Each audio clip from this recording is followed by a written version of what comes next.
in the events and administrates close to the pathways. I call them in the stage what happened without their doing. That something about it, whether electric vehicles represents a move towards a more sustainable future, but as cars increasingly resemble mobile computers, a pressing question arises: what happens to our privacy? Modern vehicles equipped with sophisticated technologies, cameras, sensors, and AI algorithms might as well double as surveillance hubs.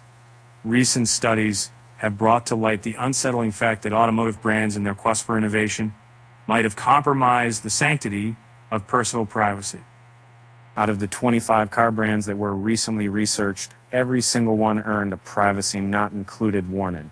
This means that every brand researched exhibited alarming practices when simply in making it came to collecting and using personal data. The findings showed that car companies are enthusiastically collecting personal data more so than any other industry. For instance, every car brand reviewed and harvested more personal data than ever needed using information. Now, this is how that or asting sustained the dark tech aisles and can begin, and maybe what are doing home devices or cell phones. This allows them to gather intricate details ranging from one's medical history and genetic information to more personal aspects like music preferences, and if you want, sex life. And possessing this data is one thing, but a staggering 84% of these brands openly admit to sharing personal data with other businesses. Worse yet, 76% of them concede your personal information. An even more worrisome aspect: a total of 56% concede they might share data with government or law enforcement agencies based nearly on an informal request. A majority, 92% of the brands, do not grant drivers significant control over their personal data. Only Renault and Dacia, both available primarily in Europe and governed by Europe's data-stringent General Data Protection Regulation, were found to allow drivers to delete their personal data.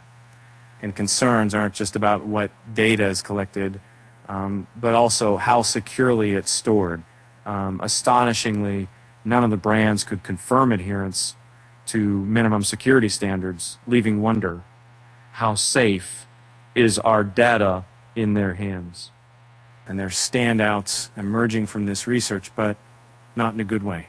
Tesla, a brand synonymous with innovation, received all the possible privacy warnings.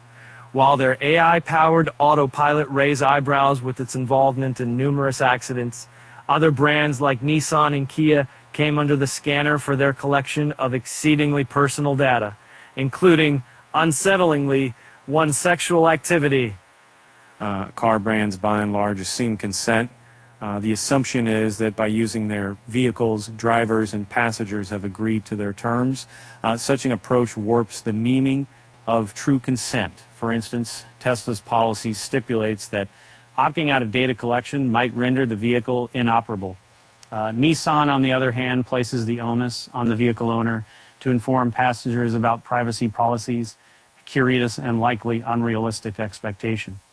While the list of concerns is lengthy, potential solutions for consumers are limited. But certain measures might offer minimal protection, like limiting app permissions.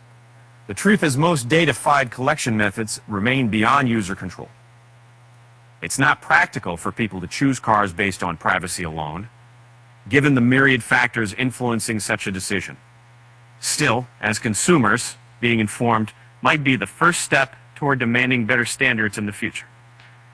Out of the car brands reviewed, only Tesla, Renault, and Dacia did not agree to the consumer protection principles from the U.S. Automotive Industry Group, Alliance for Automotive Innovations, Ready to Give. Despite other brands agreeing, none seem to be following these principles. The in-depth research on car brands' privacy practices took over 600 hours, highlighted of the industry's privacy landscape.